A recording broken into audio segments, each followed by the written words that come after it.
Welcome to the Confessions of a Reluctant Caregiver podcast. We're happy you're here. On the podcast, we're certain that you'll relate to the caregiver stories and find comfort with your honorary sisters. Now, before we start, I want to remind you to go to our website, confessionsofareluctantcaregiver.com, and sign up for our newsletter. It's full of useful information that you can immediately use. Now, let's learn more about today's guest. Today, we are excited to have our friend Amber Wilborne with us. And I'm going to tell you, Jay, she has quite the confession. Oh, she is going to be sharing the good, the bad, and the ugly about caregiving. And I think we all can relate. So like Amber, she's been a caregiver, but honestly, she is just so much more. And I cannot wait for our listeners to be able to know a little bit more about Amber. So Jay, why don't you tell us a little bit more about Amber, our amazing sister in care? Yeah, you don't have to tell me because I've got her bio. So I've got all the good information. I know. So Amber, she's called Southwest Virginia, her home all of her life. We went to school in Roanoke, so we love it up there, Amber. She is married to Tim, and they share two amazing kids, a son and a daughter. That's a little hard for me to believe because they're both teenagers. So she's going to have to tell us how she manages that. She and Tim have owned their own business, TW Controls, since 2006, and they work with a variety of industrial and manufacturing companies. Now, most recently, they added training of maintenance technicians in their field, I guess, just to keep it interesting because she doesn't have. They didn't have enough to do. You didn't have enough on her plate. Don't worry about it. What I love about Amber is that she has a servant heart. As a member of her local Rotary club, she serves. And then she also serves communities around the world, which we are hoping to learn more about today. She's also here today to share another act of serving and care with her mother, who was a 24-year fighter of breast cancer, which is an amazing story in itself. Amber, we are so happy to have you here today with us. Amber. Finally, thank you. I'm honored. So go ahead, share with us kind of where that journey started for you. Well, after I sent my bio to you, I was like, oh, I should tell them something else. So on a side note, I've known my husband for 35 years. Wow. We met in middle school when he moved here from Danville, Virginia, and I knew his family. And so it was just kind of easy to say yes to go out on a date with him. Well, you said 35 years, and I was like, well, our listeners can't Amber's really only see 36. You, so we're like, that was like, preschool Amber. So that was really good. Oh, I love you guys. I really want to be like your best buddies. Like, this is awesome. Honorary sister. It was interesting to talk to Natalie about our caregiving journeys, really. And Mom did have metastatic breast cancer for 24 years. She fought it, and she had 4 episodes of it. Mm-hmm. The first time we thought, oh, this is the doom and gloom day. She's not going to survive it. We're not going to make it through this. And after, she had a double mastectomy, she had 34 lymph nodes taken out, reconstructive surgery because she had to have her boobies. And that'll probably be censored. Sorry, but we don't censor anything. No censoring, Amber. Sorry. Good, because my favorite word is pissed. Yeah. But she got through it within 2 years, chemo, and then they put her on a maintenance drug or cancer drug, and it seemed to go well. And then a couple years later, she had Wait, let me ask before you go, because I'm like interrupting Cal. So the first round, did you support your mom? Because this is really kind of your journey too with your mom. What was the kind of level of support like she needed at that point? Because you started being a caregiver 24 years ago then. Well, and what I tell people, and I don't mean this anything against her, she took her anger of cancer out on me, but I'm also the middle child and the strongest. So it was okay. Like, everything I was doing was, I was also 22. Oh, wow. So you were 22 years old the first time your mom had cancer. Yes. And you were so now we see this is how this interrupting Cal works. Did you have other siblings? Yes. So my brother is 6 years older than me. My sister is 6 years younger than me.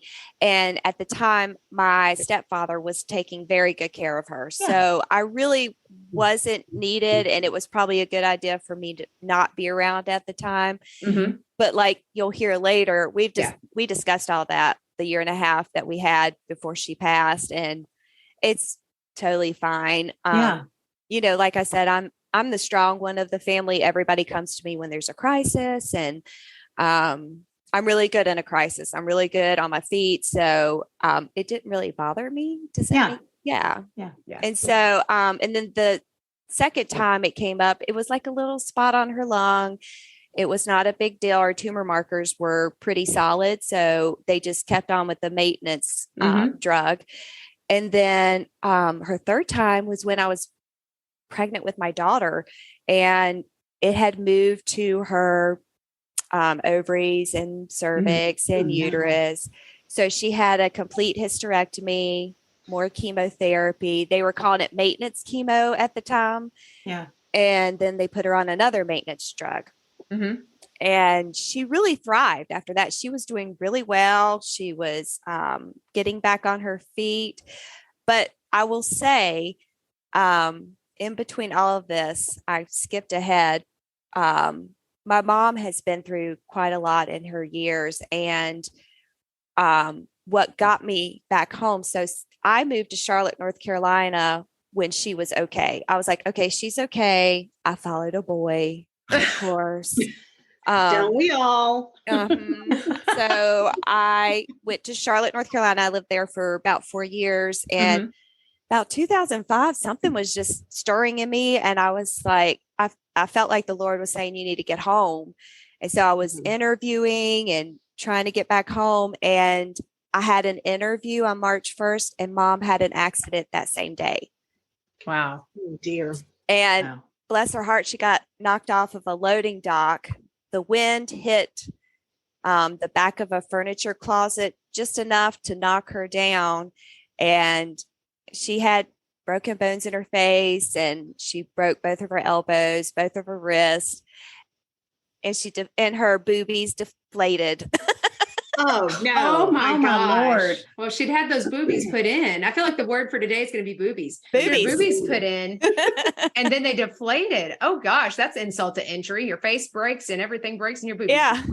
And she was more pissed off about the fact that she had to have reconstructive surgery again. She was like, you know, like that's so frustrating. She sounds like she was a spirited soul. I got to tell you, like she's got some fight in her, Amber. She has a lot of fight in her, and thank God she's passed it on to me. And everybody tells me, you remind me of your mother. You look like your mother, and I take that as a compliment because she was a crazy, amazing woman. But after that accident, I moved back because I took care of her.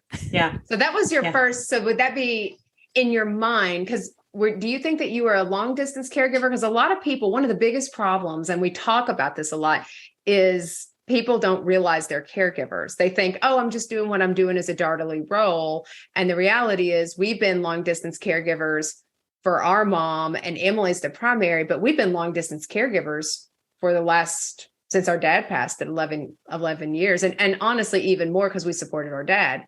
So would you consider yourself, looking back on it now, kind of thinking about it, I did provide support to her, or just? I did. When I lived in Charlotte, our relationship was really good. Yeah. And, you know, I was living far away. You want to constantly be in contact with your family. And I'm really close with particular people of my family, and she was one of them. And so I felt like from a distance, I was always checking in. How are your tumor markers? What's new? How's work? How are you feeling? So I think that's why in 2005, I was like, I need to get home. I was homesick, and I wasn't happy in Charlotte. The boy broke my heart. And left me on my own. This is a romance. This is it's a story of boobs. I mean, this is all kinds of stuff now. Boobies, romance, and broken hearts. I'm telling you. And faces, but whatever. Yeah. And elbows. And elbows. but I took care of her through that and started my new job and moved back from Charlotte. It seemed like it happened all at once, but it was within a 3-month span of time. And luckily when she was okay, I went out with girlfriends and here walks in my husband to be. Oh, well, that's convenient. Yeah. And all the way to Charlotte, and so you could come back and find your husband. Yeah. I think that's the Lord, because I was outside and I saw him, and I'm telling you, Jesus was kicking me in the butt, telling me, that's him. Hello. That's him. I have put you through all this to come back here, and I have put him before you. So that's like God's plan's going around your elbow to get you your rear. God's like, don't be judging about my plan. Elbow, rear. You're like, I was there the whole time. You could have just saved me some time and some money. It's like, really? And I mean, our first date was like July 8th, and we got married 3 months later on October 8th. Oh, hello. There ain't no wasting time. That's called living your life. Boom. Yeah. I was like, I like you, and we're going to do this. And so your mom is recuperating during that time. Yeah. But, she was even more excited when she saw Tim pick me up for our first date. And she was like, thank you, Jesus. She's thinking, I did that. This was all my fault that you're getting married. If I hadn't fallen off that dock, this would have never happened. Yeah. And, she's, to me, my mother is resilient, because she had that accident, went back to work 3 months later. Oh my gosh. And just kept on working. And like I said, circling back, the cancer came back in 2008. She had surgery. I was very pregnant with my daughter, Wendell. And she got through that, and we're like, okay, well, that's gotta be it. Like, there's nowhere else this cancer can go. Right. Like, it's attacked everything, and COVID and stress and all that, and cancer just reared its ugly little head and attacked her pulmonary lining of her lungs. Wow. So at that point, because I know that you've been supporting your mom from a distance or locally. So you've gone from distance to local. You kept getting closer, like the nest kind of come back to the nest. And then at what point, because I know you had to ultimately quit your job, because you and your husband have your own business. Yes. And you're pregnant, you're exceptionally pregnant. And so how was that kind of decision made? Because I don't think you just say, hey, I think I'm going to quit my job, because you all have a small business. Well, and during that time, because I was so pregnant and the things, and he was traveling a lot, and I was also taking care, our children are 1.5 years apart. And so I was kind of full-time mom at that time, and just kind of being in the background of the business. And so it was easy for me to be at her side. But again, she's resilient. She came out of this like, no big deal, and so she was fine for, what was that? 12 years until it came back again. And then she was also working 2 jobs at the time. My mom was a lunch lady at an elementary school, and she was working at Dollar Tree because she can't sit still. Wow. And I was like, whatever, Mom, whatever. Keep going. And, when it came back in December of 2020, nobody knew. I think she was trying to see where it was going to go, or if it was COVID, or if she was just stressed. And and you'll appreciate all of this when I get done telling it. Before that December of 2020, we got a new car because I had a stick shift, and second gear and reverse went out, and I thought I still could drive it, but my husband was like, no, you need a new car. And I was like, oh, right. So we got a new car, an automatic, and I was putting together one of our trainers, which is what our students or our technicians use. And I was holding a drill and impact, and it went one way, and my shoulder did something it shouldn't have. And it ended up, I had 2 tears on my rotator cuff. Holy cow. Goodness. I knew I was going to have surgery. So it's always just been Tim and myself, which has been great. But I was like, honey, you can't do this alone. I'm going to be recovering for 6 months. Like, I won't be able to do anything. And so we hired my best friend, Mary, to go work in the business. Yeah. So she's always been a part of our family, and she is good with my kids, and she knows my husband and us. And so it was a really good fit. And that was also timing. She called, and we had just had the conversation. She called and then came in, and we hired her. It was, wow. The one thing I will say, and I meant to say this at the beginning, I believe in the Lord's timing. Absolutely. Bottom line. Yep. Everybody's like, oh, everything happens for a reason. It does. Yeah. It does. He has the plan set out before you. So this was his timing. I was going to have surgery in January, on January 12th. And the day before that of 2021, I get so lost with pandemic time. Do you guys get lost? Oh, all the time. Yes. I'm telling you, I'm like constantly like, what year is it? She had called the day before I had surgery and pretty much told the family what was going on, that the cancer was back. It was in the pulmonary lining of her lungs.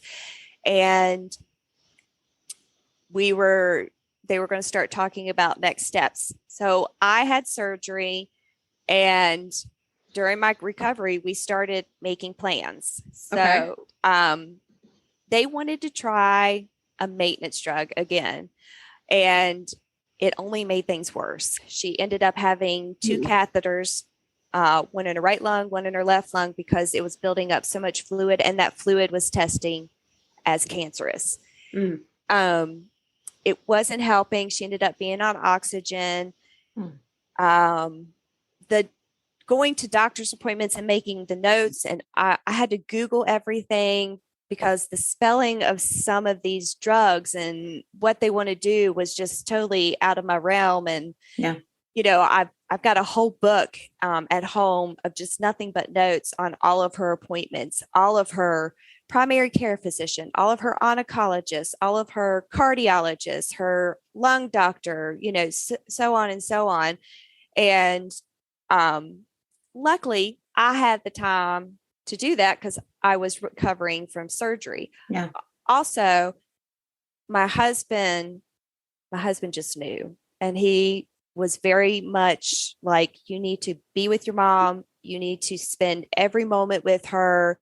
Take this time and use it as a gift. And I totally agreed with him.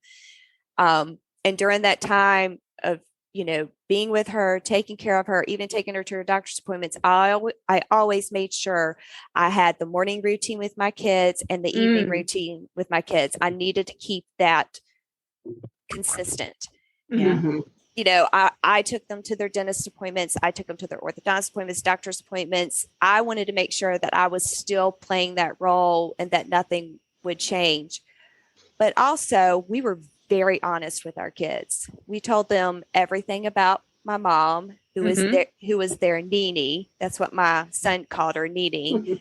We were very open, very honest. We told them to ask as many questions as they wanted to, because they're teenagers. I'm not going to sit there and try to put on a fake face, knowing that they understand and know what's going on. Yeah. And so I think this is so interesting, because you hit on a couple of things. I think even that, in our other podcasts, we've not really talked about is the other roles of a caregiver that are very commonplace. So you talked about having a binder, and I know we're trying a new app right now, testing it out for Team CarePal. Just like, how do we collect the information? How do you keep it in a place? I know that's what I was doing in New York. I have notebooks and all of Jason's meds, and I just have to keep them all. And I'm thinking, he's got 15 meds, and I'm having, you're keeping track of it. Oh, and then you're also a sandwich generation caregiver, because you've got your children and you're trying not. Did you ever feel any guilt there? Like, oh, I'm not spending enough time? Or do you feel like, I did it? Oh, I see the look on your faces. I had guilt. Yeah. She's shaking her head saying, yep, I had the guilt. I had the guilt, even though I was still trying to keep everything consistent.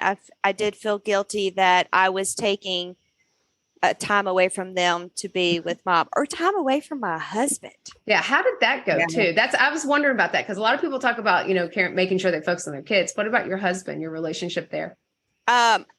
During the time that my mother was battling this last cancer, he was very supportive, very much giving me my freedom, very much like I said, oh, I want to take mom to the beach for a long weekend. He's like, do it.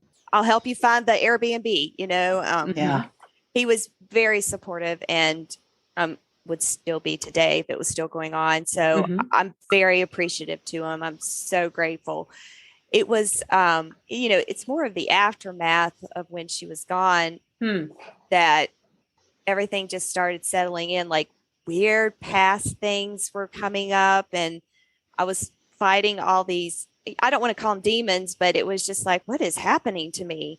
And I had fear and trust issues, and I don't know where they came from. So recognizing it, a couple months right before mom passed, I went and saw a therapist. And I thank the good Lord above for my therapist, because she made me feel like I was normal, but she also gives me the tools, to get these thoughts out of my head. And you don't realize that when you are, and Natalie, you probably understand, you guys will probably understand this, when you are constantly like focused on one thing and trying to keep the other, all these other elements normal, you forget to take care of yourself, and you forget to take care of your mental health and self-care. And I forgot to do that. I totally feel you. And that was one thing we talked about in a previous conversation. Amber and I had at Rotary in front of desserts, and I was telling the girls that we scared everybody away because we were crying, and they were. I think. And that, I'm going to jump in here because that kind of interested me. So because caregivers are everywhere, so you guys started this conversation in front of the dessert table. Like, is that that's my curiosity here, because people are so uncomfortable about talking about care or crisis. So what was said? Like, did you just go up to the table, or Amber, did you just say, hey, my mom has breast cancer. Hey, Natalie, that's, is that how that happened? I mean, really, I knew her husband had been sick, and I knew that I haven't seen her. And I had a terrible attendance. Okay. I would ask a mutual friend. I would say, hey, have you heard any news on Natalie? What's going on with her husband? So she kept me informed. Okay. Yeah. So when I saw her that day, I got really excited, and I was like, hey, what's going on? But do you think that commonality is because that she understood also? Like, is there that kind of like, oh my gosh, I know how she feels, more than like you knew, and she knows the experiences? Oh yeah.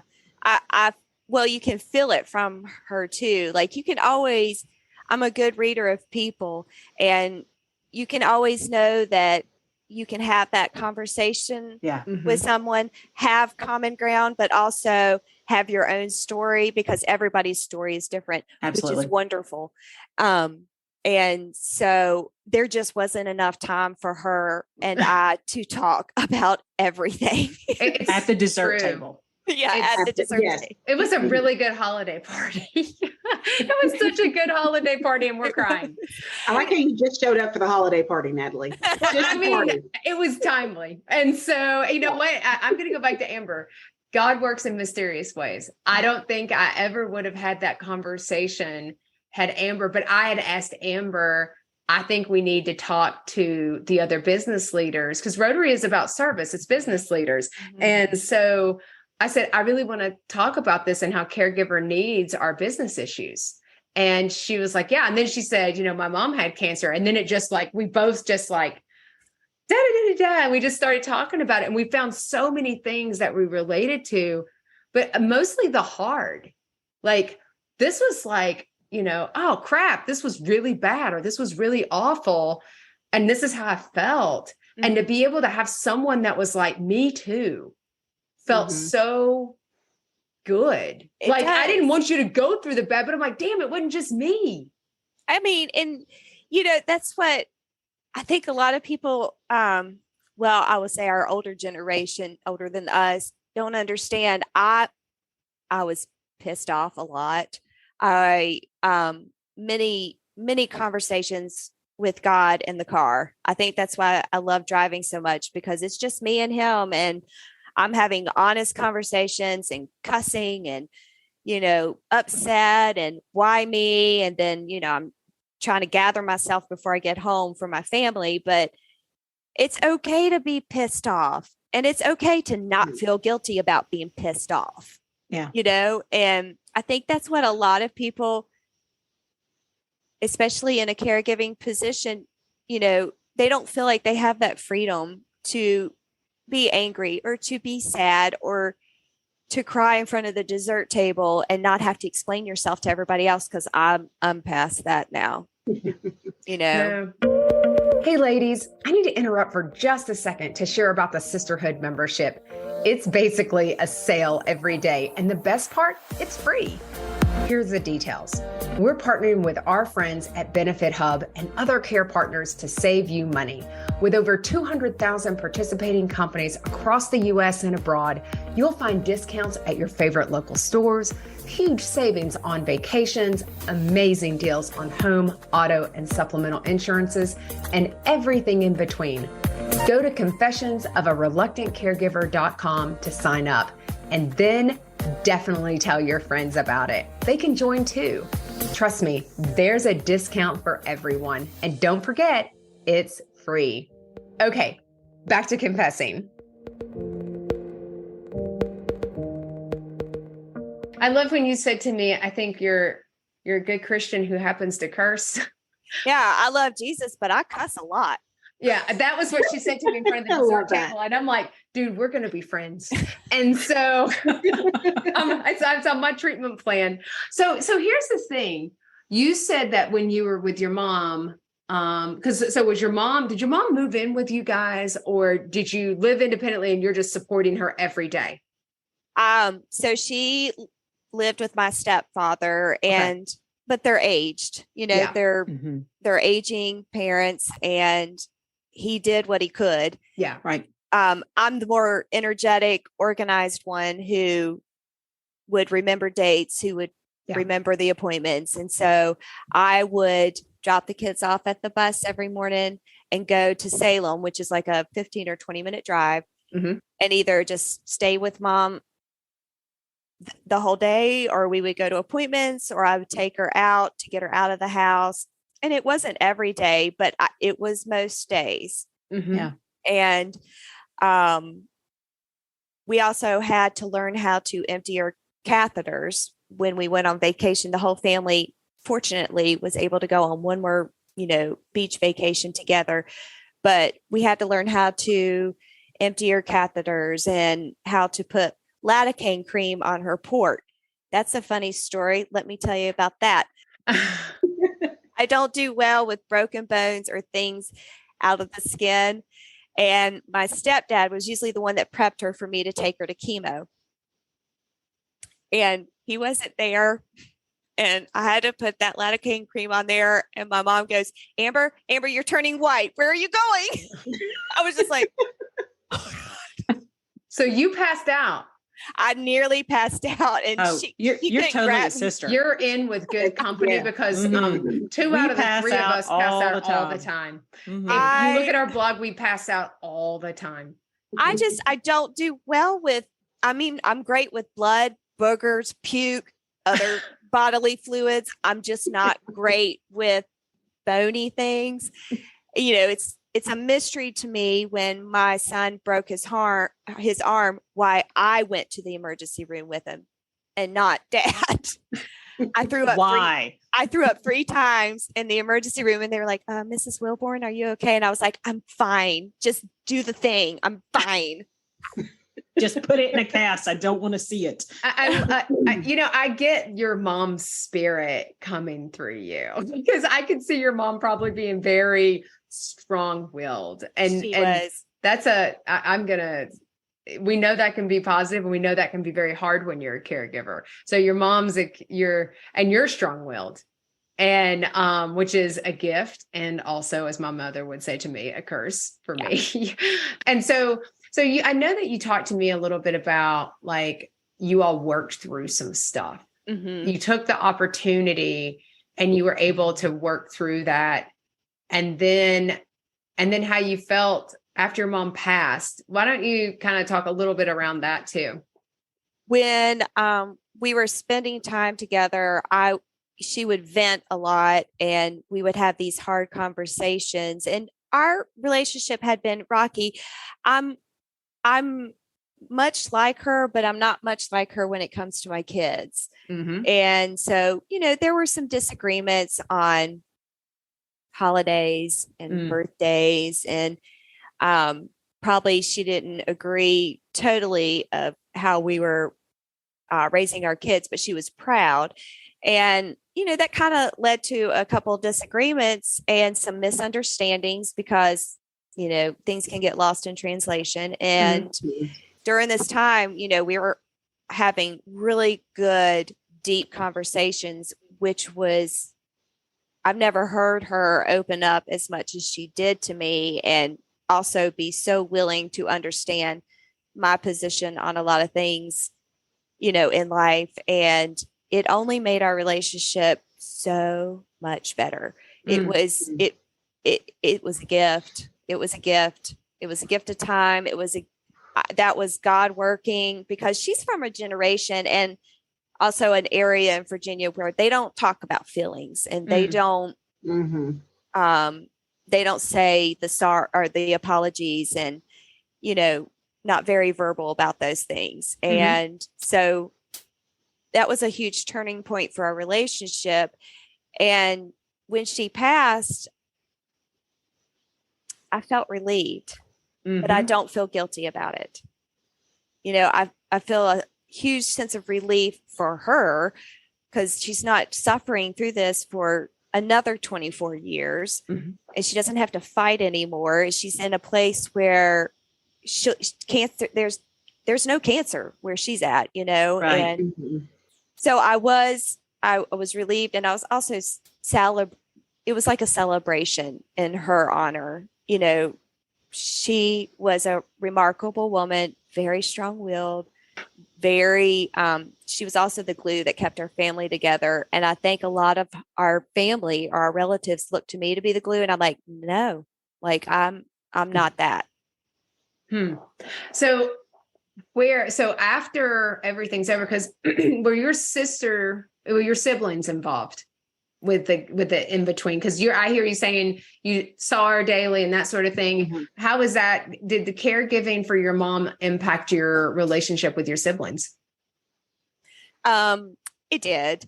So my brother and I are very, very, very close, and he was part of that caregiving journey as well. Also works really hard, and we're very close. My sister, she is a teacher and she has a little one. So it was very difficult for her to, I guess, one process, and also to figure out time, because she would be so tired at the end of the day from teaching and then also taking care of her little man. So it made a lot of sense. Okay. And so that felt like that was like, okay. Cause I can tell you, we have our roles within that we do. And our strengths. And we all tap into those. Right. That's my brother and I are like that. So I know what my brother's strengths are, and he knows what my strengths are, and we feed off of each other. We always have since we were kids.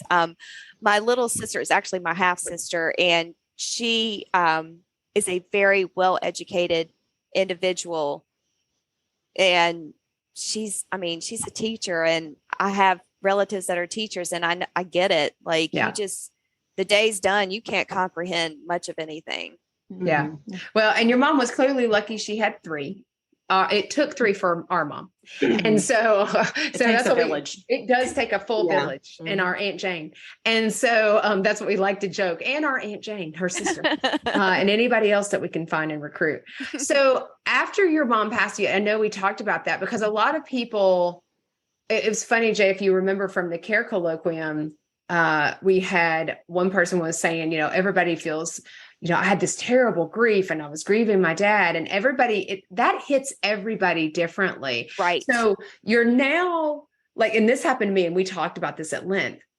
And then what happens? Because now you're done. Your job has been caregiving for this window of time.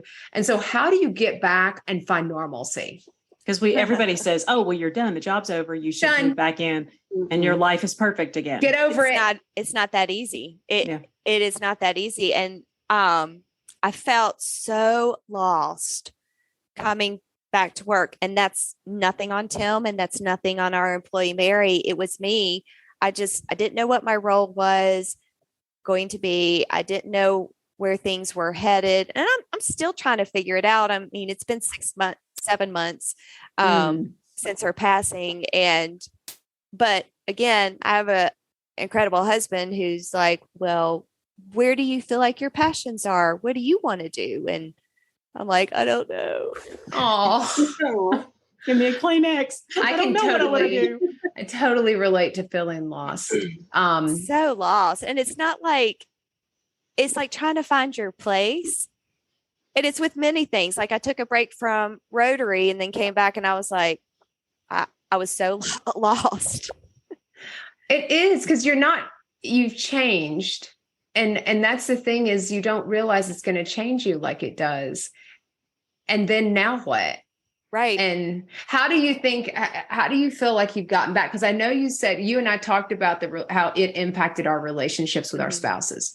Like, I mean, Jason reminded me, I told you this at Rotary, not allowed to talk about certain things, Natalie. And so it was hard for me to reestablish. I mean, it's 6 months, 7 months later, and I'm just now kind of reestablishing myself in my wife role versus my caregiver role. How does that feel for you guys? It's about the same. I still have moments where I'm just like, we hit a blip of sadness, and it's okay. And my husband's father passed away, I think 10 years ago or 9 years ago. But so he understands the grief, but also getting back to us and getting back to cooking. Like I wasn't cooking every night, and I love to cook. That's like my safe haven. That's where, I mean, I'm in my zone. It's like, do not come in my kitchen. I'm cooking, and I love feeding my family. My mother did too. And so that was another thing that we discovered over Christmas break. I was cooking every meal, and everybody was like, thank you. Thank you so much. I was like, because they know that mommy is very chaotic. And so they've been just waiting for me to come back. And I'm starting to feel like I'm getting a good rhythm back, and I'm starting to feel like I know where I'm going. I just can't say on the podcast yet, but when we have her back, she'll tell us. I will. Yeah, I totally get that. Yeah, well, and I think, you had mentioned you and your husband really had to start dating again, because Jason and I did. We started dating. Yeah, Tim started Saturdays as date days. And if we didn't go during the day, we would go at night. But if I miss a Saturday date day, he's like, well, I guess we're not going to have date day. And he gets all mushy gushy on me. But yeah, we're dating again. And I love it. And I love that. I think that's good for every relationship, though. I think we all need to carve out that time. So I think that's incredibly important. A lot of people don't understand. Yes, I work with him every day, but I may not talk to him or see him every day. And so at the end of the night, he's very intentional at asking me how my day was, even though he just saw me 5 minutes ago. We're like, how was your day? Let's break it down. And he's always been like that. He's a good dude. That's awesome. I feel like everybody wants to marry Tim. I feel like he should be on there as well. We're like, okay, guys. Can we clone him? Can we does Tim have a brother for Emily who's tall? We're going to need him to be at least 6'1" or taller. He's the tallest in his family. Please don't tell me he's 5'4". So, because I know Amber is short. And so I was like, don't tell me he's 6'2", 6'1".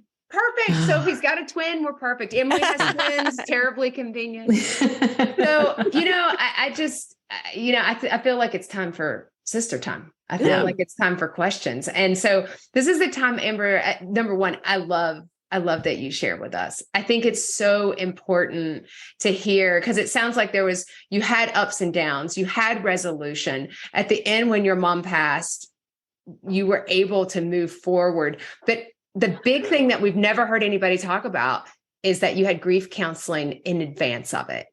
Yeah, I just knew something. I felt again, I trust my gut, and I felt the stirring, and I knew if I didn't get ahead of a lot of these things now, not only the grief, but, the fear and the trust, I knew I was just going to I would not be able to come back from it. And that's insightful. You've got to know yourself and trust your gut. That's definitely it. So absolutely. Emily. Yes. Dun, dun, dun, dun. Send the question. I was sitting there thinking of our normal questions, and I'm like, oh, I don't like those. You can ask anything you want. Anything you want. Anything you want. I'm an open book. I love it. Yeah. Essentially, I'm kind of wondering, in the beginning when you started taking care of your mom, you were this certain person, you were doing your ways with your kids, but coming out on the end of it, did you have like an aha moment of like, okay, this is me now? Like what are some things that changed for you that were for the best? Good question. Boundaries. Oh, People talk about it all the time, and I was like, I don't know what that is. Sorry, a chapstick moment. I never understood boundaries, and I know that my husband was hoping that one day I would find a way to say no and not have FOMO and be okay with missing out on birthday or like parties and going out or socializing as much as I used to. Now I say no a lot, and I really love the word no. And I love that. He sees it, and he knows that I'm building up boundaries. I've built up boundaries with, I can honestly say now I have a handful of good friends, and really that's all you need. And they're the ones that supported me during all of this. And stuck through everything. And also 9:00 hits, I want to be in my pajamas at preach. 7 or 8 o'clock. I want to be in my pajamas and then go to bed at 8 so I can fall asleep at 9.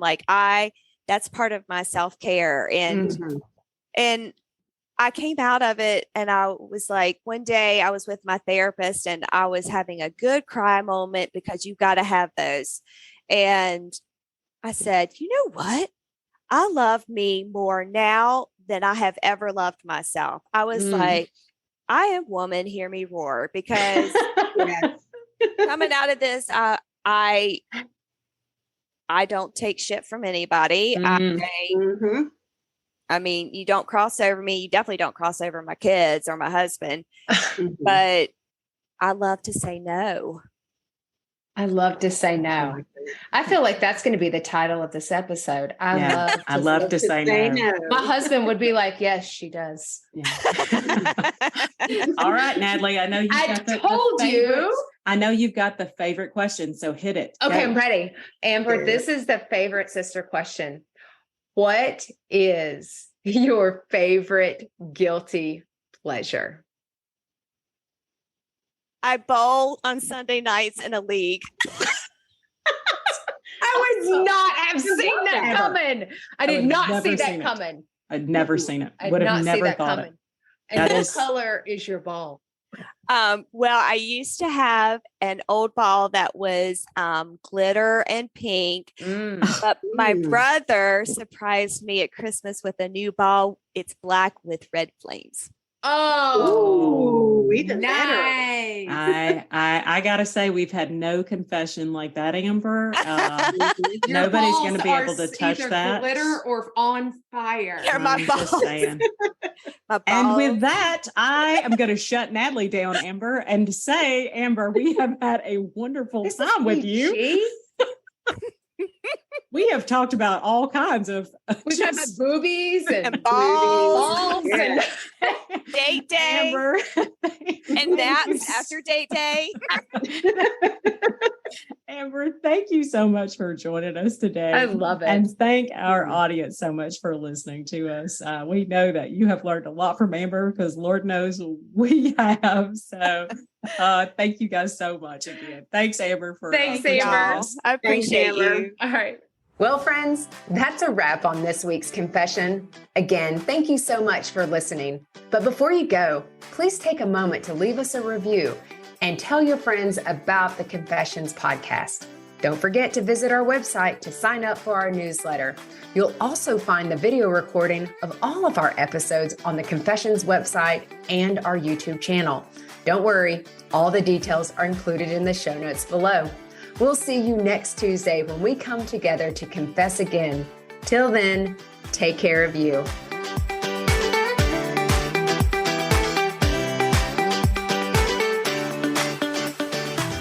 Okay, let's talk disclaimers. You may be surprised to find out, but we are not medical professionals and are not providing any medical advice. If you have any medical questions, we recommend that you talk with a medical professional of your choice. As always, my sisters and I at Confessions of a Reluctant Caregiver have taken care in selecting the speakers, but the opinions of our speakers are theirs alone. The views and opinions stated in this podcast are solely those of the contributors and not necessarily those of our distributors or hosting company. This podcast is copyrighted and no part can be reproduced without the expressed written consent of the Sisterhood of Care, LLC.